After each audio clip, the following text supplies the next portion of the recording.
গত ১১ বছরে দেশের মাটিতে একবারও সংবাদ সম্মেলন করেননি প্রধানমন্ত্রী নরেন্দ্র মোদি। কিন্তু যুক্তরাষ্ট্র সফরে এসে দেশের প্রেসিডেন্টের সঙ্গে দ্বিপক্ষীয় বৈঠকের পর প্রথাগতভাবে প্রশ্নের মুখোমুখি হওয়াটা এড়াতে পারেননি। আগেও অপছন্দের প্রশ্নের মুখোমুখি হয়েছেন, গত বুধবারও হতে হলো। সরাসরি শুনতে হলো আদানি সংক্রান্ত প্রশ্ন, যদিও কৌশলে উত্তরটি তিনি এড়িয়ে যান এই বলে যে দুই রাষ্ট্রপ্রধান যখন বৈঠক করেন তখন এ ধরনের ব্যক্তিগত বিষয় নিয়ে আলোচনার অবকাশ থাকে না। ব্যক্তিগত বিষয় বলে আদানি প্রসঙ্গ মোদি এড়ালেন বটে, তবে ভারতে তা নিয়ে বয়ে যাচ্ছে সমালোচনার ঝড়। মোদির যুক্তরাষ্ট্র সফরের ঠিক আগে প্রেসিডেন্ট ডোনাল্ড ট্রাম্প এক নির্দেশে সে দেশের ফরেন কারাপ্ট প্র্যাকটিস অ্যাক্ট এফসিপিএ কিছুদিনের জন্য স্থগিত রাখতে বলেছেন।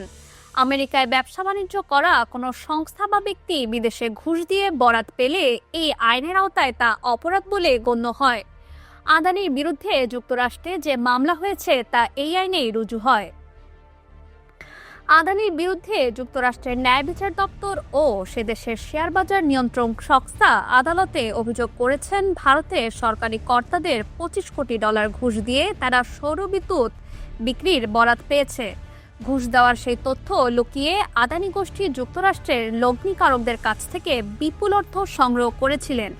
এই কারণে ফৌজদারি ও দেওয়ানি দুই আইনেই আদানি গোষ্ঠীর বিরুদ্ধে যুক্তরাষ্ট্রের আদালতে অভিযোগ জমা পড়েছে। গত বুধবার প্রেসিডেন্ট ট্রাম্পের সঙ্গে দ্বিপক্ষীয় বৈঠকের পর হোয়াইট হাউসে প্রথমাফিক সংবাদ সম্মেলনে প্রধানমন্ত্রী মোদিকে এই বিষয়ে প্রশ্ন করা হয়। আদানি যে মোদির ঘনিষ্ঠ শিল্পপতি সেই মন্তব্য করে প্রশ্নকর্তা জানতে চান ট্রাম্পের সঙ্গে আলোচনায় আদানি প্রসঙ্গ উঠেছিল কিনা। জবাবে মোদি ভারতের অতিথিপরায়ণতা, তার গণতান্ত্রিক চরিত্র ইত্যাদির উল্লেখ করে বলেন, দুদেশের রাষ্ট্রনায়কদের বৈঠকে এইসব ব্যক্তিগত বিষয় আলোচিত হয় না। প্রশ্নটি যে তার আদৌ পছন্দ হয়নি মোদির মুখ দেখে তা স্পষ্ট বোঝা গেছে। কোনোভাবে উত্তর এড়ালেও দেশের সমালোচনা সহ্য করতে হচ্ছে প্রধানমন্ত্রীকে। Naushin তাসরিম Rahman, Dhaka West news.